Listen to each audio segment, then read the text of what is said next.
team that is very, very experienced here in the CRL. It's going to be a tough start for them. Let's find out. Northeastern taking on UPenn.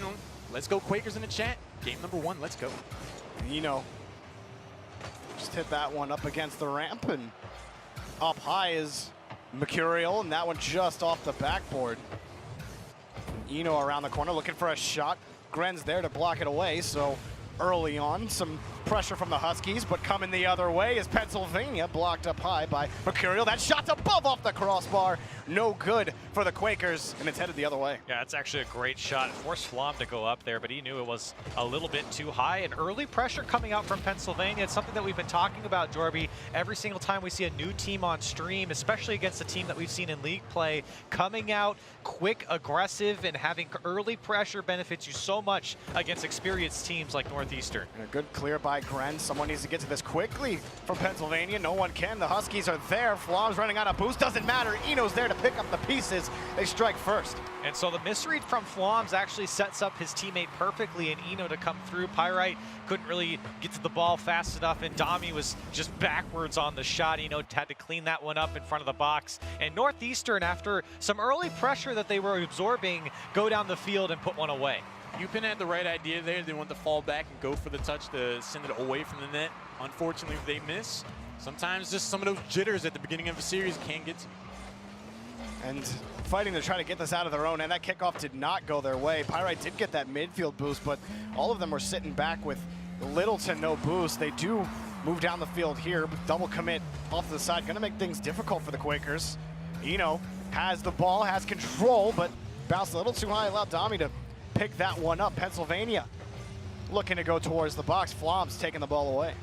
And so for Northeastern, you're already seeing it, Eno getting involved in the offense and picking up a lot of the offensive touches. You can see him throwing it down there to Floms and, of course, scoring the first goal. He actually followed up with a few more shots as well. So when Eno's on point, Northeastern looked like a very solid squad. There's Mercurial just coming through and taking the ball away and puts it away for the Huskies. This is just a great play. Gren tries to control this. It gets away from him right here. He just ends up giving it to Mercurial, and credit to Mercurial for recognizing that play. He splits the gap and able to find the goal because of it. Like riding a bike, you can see he definitely made the read on that play. 6-month break doesn't seem to be slowing him down that much. He's right back to business. And Flom's talked about Mercurial coming back into this lineup and him having a very specific skill set and trying to work with a more rigid system where people have kind of set roles. But I'm not really seeing that here with the Huskies. That's a dangerous ball. Tommy able to split the lead in half here for Pennsylvania. And you can see with the shot coming through, Floms was back in rotation, but Eno forces the challenge, but it puts Mercurial in a very sticky situation as he was kind of locked in no man's land, and the Pennsylvania attacker could see he had a lot of space to work with, threw the ball down the field, and they're able to score. Heads up play there by Dami, seeing the ball bounce off the side. He was already ramping up the full head of steam to be able to get a shot with that much velocity on it. Pennsylvania, they're like, all right, you guys might have experience, but we got here for a reason. And it's up high. Oh, Eno was up for it, but misread. Flom's just gonna slap that one against the backboard. He actually gets back to his own ball. Pennsylvania, no one in position to grab that rebound. And again, Flom's gets a free look at the ball once more. Pennsylvania right now struggling on the defensive end just to find a touch. Gren gets one here, but he's got to follow it up, and he does. Yeah, great second touch there by Gren, but the Mercurial rotation keeps Northeastern on here. Another dangerous ball across the box. Low power coming out from Mercurial on that shot, and Pennsylvania able to break away. That's the second or third time the Quakers were caught. Two men in their own defensive corner. They need to find a way to spread out their influence, if you will, to be able to cover more options. They clear it here.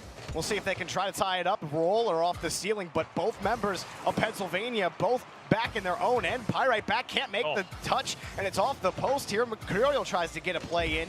Pyrite just passing it back over to Gren. Pennsylvania trying to control.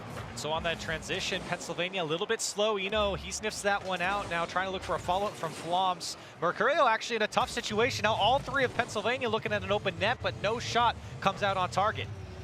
And again, Eno trying to find that clear. Good for the Quakers. Better positioning on the attacking end. You want to see more of that the more they move down the field. That one across, touched and knocked away. Eno, though, again, just a lot of hang time on this ball in the defensive third for Pennsylvania. Mercurial up high for this ball. Dami able to touch it out to the side. About a minute left Pennsylvania have struggled a lot in the orange half. They've had a couple of clears, maybe 1 or 2 good sequences. They got to move the ball down the pitch and find some sustained pressure.